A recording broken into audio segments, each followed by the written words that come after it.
It seemed that there was a bit of Wyatt's body that touched the ball on the way. So it's Mason against the world's greatest flicker of the ball, Sohail. 6.5 metres out, 1 against 1. He's in the net, and that's 1-0 to Pakistan. Well, there's no greater exponent of the art than Sohail Abbas. That was unfortunate, really. I mean, Simon Mason guessed right. Abbas put it, I think, dead centre. Impossible position to save almost as a keeper. Well, if he'd stayed bang in the middle, if you'd save it, you look a hero. But to be honest, the odds are not in Simon Mason's favour from that sort of distance. If he's going to play an overhead, he's got to be sure it's going to get there. Just 10 minutes gone, and the threat of Sohail Abbas again comes in now. High flick, goal number 2. The man is a master of the stroke. That was phenomenal. Top right-hand corner. Mason stood no chance there. See it in slow motion, we might get to see the ball, but at normal speed that would hit like a rocket. Well, the threat we pinpointed at the start, and already within what, in fact just under 10 minutes, twice this man has put the ball away. We'll see it again here. We'll get the view from behind the goal and we'll see how accurate it was, not just how hard it was. Look at that, perfect. Despite the lunge of Mason, just the speed is incredible. Simon Mason staying well back on his line, obviously to give him as much time as possible on his foot. Unfortunately, that's what he succeeded in doing. It could be interesting. I think Simon might have to charge this one. Well, it's what the Canadians were doing, and the Canadian goalkeeper in the first match was so very effective, charging at Sohail, closing him down.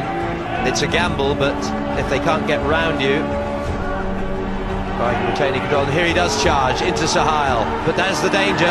The player has it wide open for him now, just as we thought.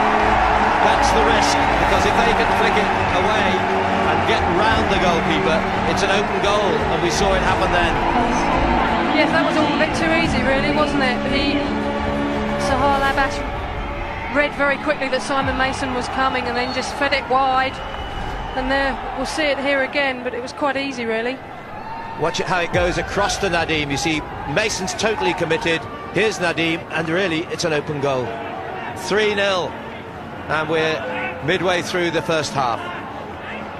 Yeah. Britain don't seem to have any answer to the attacking corner routine at the moment. I think that's only the third one they've had. They've scored 2. You know, already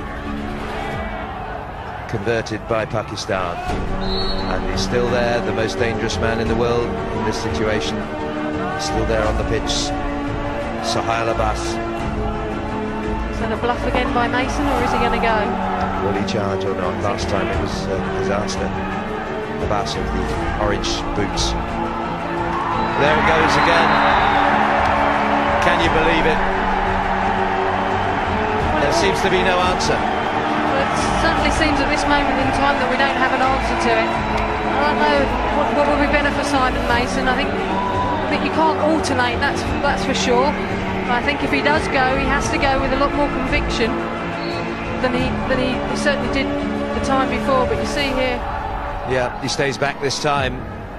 Canada seemed to have a better answer, I must say, because they charged virtually every time, and they conceded an awful lot of penalty corners, but they charged nearly every time, and they upset the rhythm. They actually were in physical contact with the Pakistan attackers, and it destroyed their routine, and they never seemed to get it time enough. But it needs a flurry of Great Britain goals, almost for that to keep them in this tournament, and any hope of qualifying from the pool.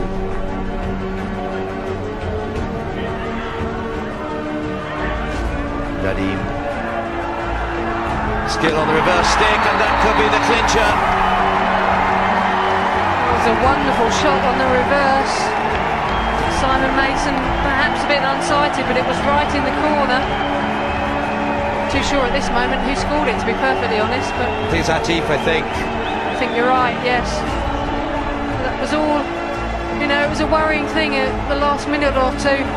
Pakistan have been gaining more control, Well, what a knockout blow this is. What sharp shooting on the reverse. Atif, such pace beyond the outstretched reach of Simon Mason. And that surely is curtains in terms of this outcome of this match for Great Britain. A miracle. In fact, as you speak, Bill Waugh is waiting to come on, but it's perhaps a bit late in the day to ring the changes. There's danger in front of goal. It must surely be number 6. And it's Atif again.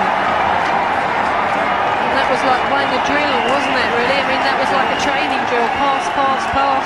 Open player, open in front of goal. And that was it. That was all very, very simple. And unfortunately, Britain looking a bit too disheartened here. We'll see here. Look, pick anyone you like, wasn't it? I mean, best. Mohammed Shafkat, a big, tall figure, tall by Pakistan standards, clearing it away, and danger again with Nadeem on the reverse stick, high and wide. Thankfully for Great Britain. We've been expecting token names. They're PR work mainly, isn't it? I think so. So the other hockey nations will be fearing this because Pakistan are always dangerous opponents. Atif through. Mason is the only defender left. Great save by him, but it's in for number 7. And that time it's Mohammed Sarwar.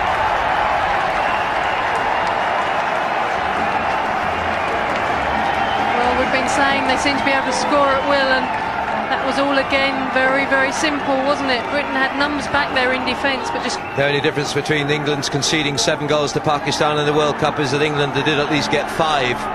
But now it's 7-1, it could be 8. Sarwar in the middle is Kamran. Just closed down in time, cleared desperately by Gallard. Limitation, it's almost too late for that with less than 8 minutes to go. And Pakistan are on a high. Nadeem just cut out, but not far by Parnham. Sarwar. Mason kicks out. Clearance. Kind of margin of defeat today. Pakistan's glory days, going back to Olympic victories in 60, 68, then 84. 3 times gold, 4 times world champions. And those glory days through the 70s and early 80s, coming back again in 94 to win the World Cup. But they've well, they've languished by their own standards in recent years, but this could be the signs of a great renewal. There rubs his stick along the ground. There's Suhail Abbas who waits. Mason charges. Suhail Abbas lets someone else have a go. Nadeem. There you go. Well, it's exactly what we were saying. If Simon Mason charges, then the other defence have got to come out with him to stop them playing the ball around the D like that. It's the biggest margin of defeat for Great Britain in the Olympic Games hockey. They came here with high hopes, but unfortunately today they more than met their match, and of course they met a genius around the edge of the D. The man that was the biggest threat, they knew he was going to be that. Suhail Abbas. Eventually he led them onto their way, and the triumph by 8 goals to 1. And that really is a shock. Magnificent result, you've got to say, for Pakistan, 8-1, and we're searching through our record books to see whether Great Britain has ever suffered such a demoralising defeat at the Olympic Games, and heaven knows how they'll find some way of raising morale before the next game against Malaysia on Wednesday. 3 games left for Great Britain.